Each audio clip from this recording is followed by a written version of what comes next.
Welcome to the Hidden Potential Podcast. I'm your host, Homer Hargrove. And in today's episode, we're going to be talking about how to foster a healthy community culture. In today's episode, I'm going to give you 5 healthy traits, and I'm also going to show you how you can handle toxicity within the culture. At the end, I'm going to give you 3 takeaways to be able to apply to your own organization and leadership. Before we get started, let's talk about a big thought, and that is community culture is present within every formation of people, whether it's a church, whether it's an organization, whether it's a workplace, or even a family. Culture can make or break it, which is why it is so important to learn how to foster healthiness and how to handle toxicity. In today's episode, we're going to start with 5 healthy components and then go into how to handle the toxic stuff.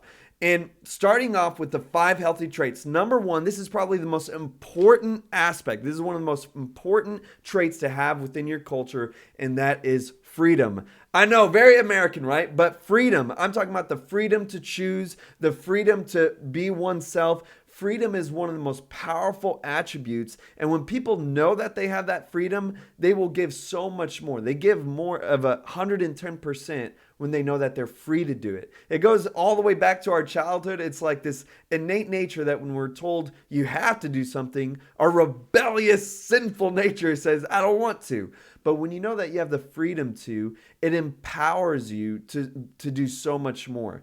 As an example, within church, like for church, people have a freedom to worship. When you inspire that freedom to worship, they will most likely feel a lot more enthused to engage, like lifting their hands or singing out loud. When it comes to the freedom to even tithe or give, people will often respond more because it's out of their own heart rather than being forced to.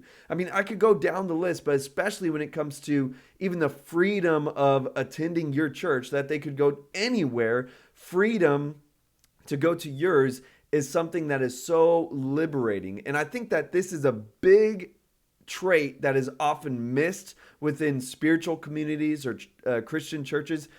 And it makes us come across a lot more cult-like. I mean, think about what is a cult. A cult is centered around a cult leader telling you what to do, even when it sounds crazy.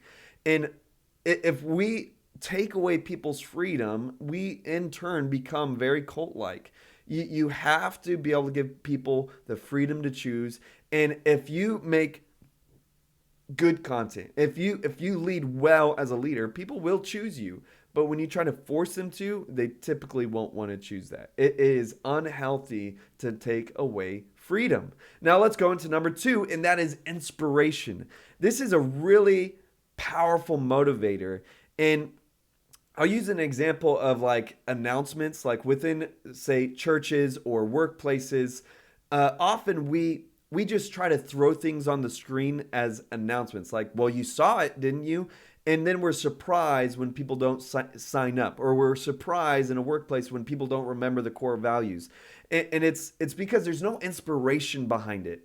I've tested this out myself. I remember getting tasked of sharing announcements, and man, I'll get awesome volunteer reports. I would have people volunteer, sign up, donate.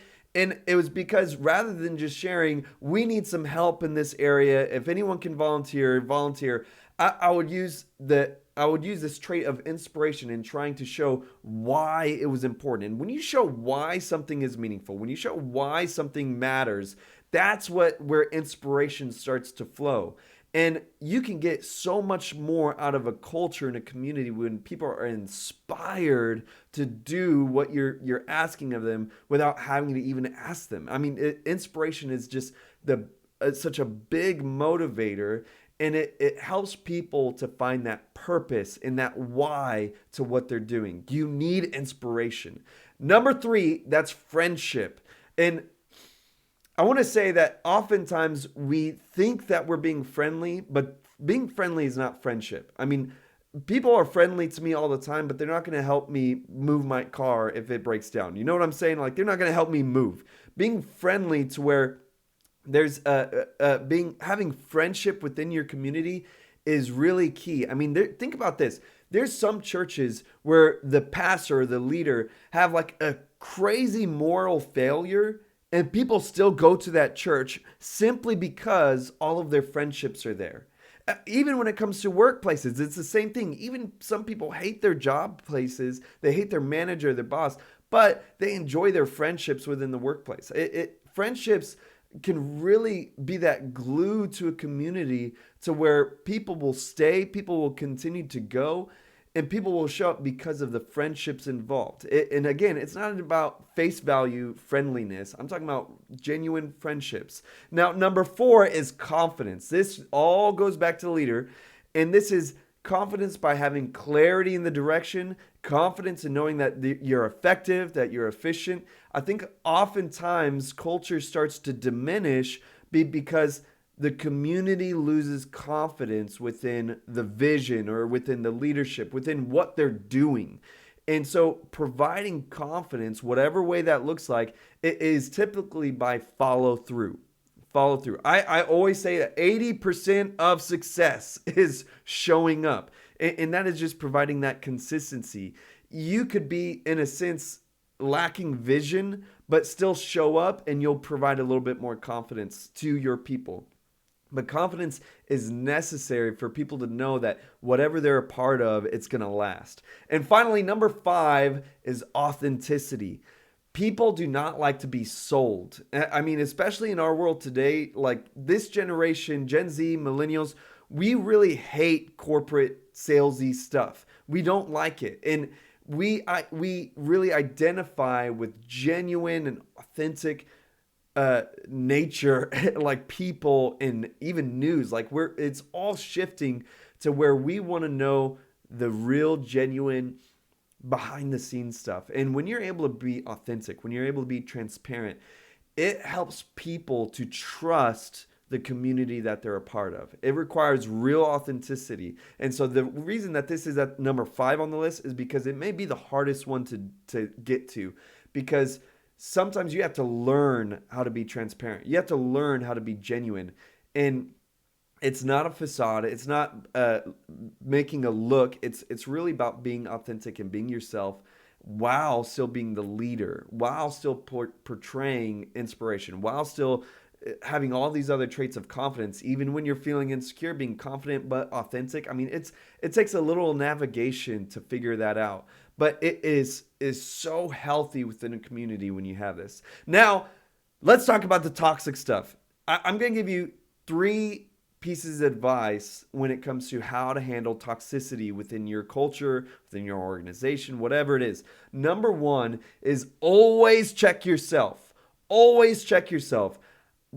Being in a leadership position, it's easy to think that you're always right. It's easy to even feel suspicious when there's no evidence of reason to be suspicious. And don't get me wrong, there's times where we get good gut feelings and sometimes they end up being true, but you should always check yourself as a leader first. It's a number 1 trait of a responsible and mature person is to look within yourself when there's a problem first, rather than pointing the finger at everybody else. I mean, wasn't it Jesus who said, get the plank out of your eye before you look at the specks in other people's eyes?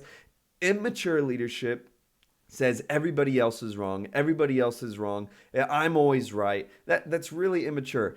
And so what really helps being able to check yourself is by having accountability in place, having mentors around you. Even for myself, when it comes to spiritual and even practical leadership, I have 2 mentors that I go to have this constant check on myself. So it's not just me being this lone wolf, but that I'm really trying to be accountable and a good steward of my leadership by bringing things to them and trying to have other people put in their advice or their criticisms of what I'm doing, because you should always just check yourself first.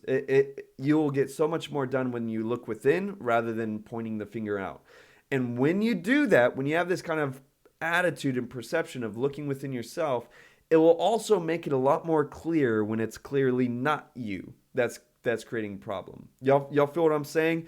Number 2 is take divisiveness and gossip seriously.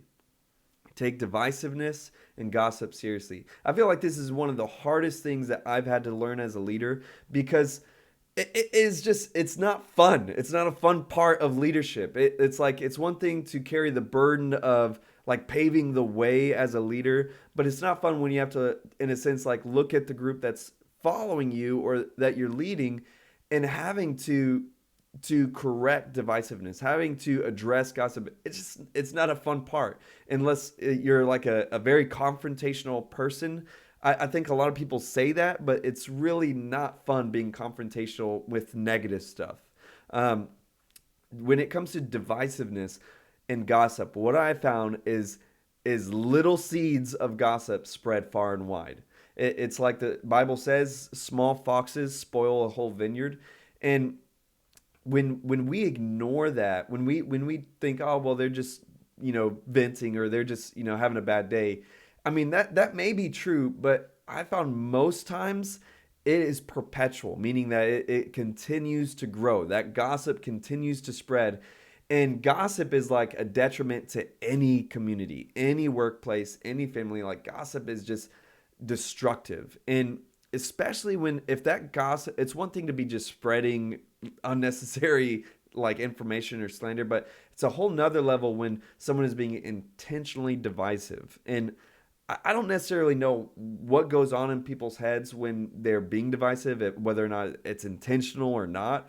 But when people are making comments that have a seemingly an intention to divide, you got to take that seriously, because you ignoring it is letting that toxicity. It's like mold in the background, and mold, it may not seem like a big deal. But if it spreads to the whole house, like it will silently kill you. And it will spread all in the unseen places, to where on the outside it seems like, oh, this is a nice house. You move in, all of a sudden you start getting sick. That's what a lot of communities are. Their culture, it has all the right stuff, but because there's so much gossip and divisiveness within certain people, as soon as people join, they feel sick to their stomach. They feel like they don't even know what's wrong sometimes, but it's typically that gossip and division.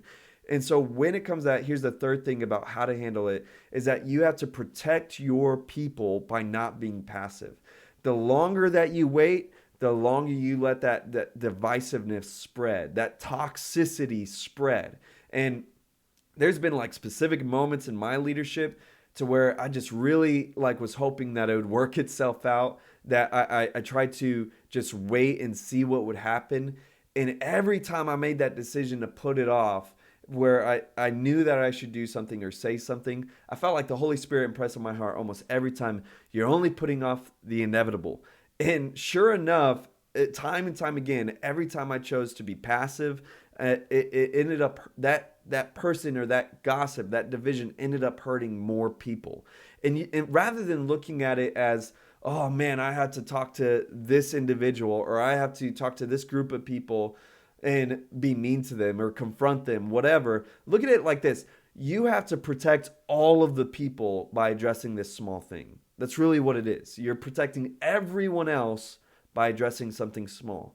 And at the end of the day, it doesn't have to be a big deal, but it will become a really big deal if you don't address it. Passivity will be your doom to your culture. So just know that if you ignore it, you're allowing it. Now, with all that being said, let's talk about 3 takeaways to use for this episode. Number 1, do a community inventory by rating your culture on a scale of 1 to 10 for each of the 5 traits that I described in this healthy value list. And rate each of them on a scale of 1 to 10.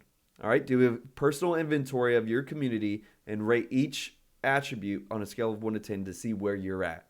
Number 2, ask your team or someone close to you within your organization to do the same thing as a first step in this takeaway, and then compare your results together. Sometimes we, as the head leader, we perceive something differently than what people more boots on the ground are experiencing. We may think, oh, we're level 10, and they're like, more like a level 3. And it really helps to compare and have dialogue and communication with these results so that you can form an action plan of improvement. That's not just you, but you guys working together and improving your culture, because you're paving the way, but you need the work of everybody within your leadership, within your team to help make this culture happen. And number 3, identify potentially harmful and toxic components or people within your organization's culture and begin taking the necessary steps to deal with it. I know it's not fun, but you really need to deal with it. Don't put it off any longer. Make a goal of even this month, by this day, this is gonna be confronted. I'm gonna talk to this person, or I'm gonna address our group as a whole. Whatever it is, you need to deal with it. With all that being said, I want to thank you for tuning into this episode of the Hidden Potential Podcast. I hope that it was edifying for you and that it made a difference in your leadership. Could you do me a favor? Could you leave a rating and review for this podcast? It would really help me out by showing other people that this is good content, and it would help someone else to take the chance of seeing it too. I really appreciate it. Until next time, have a good life.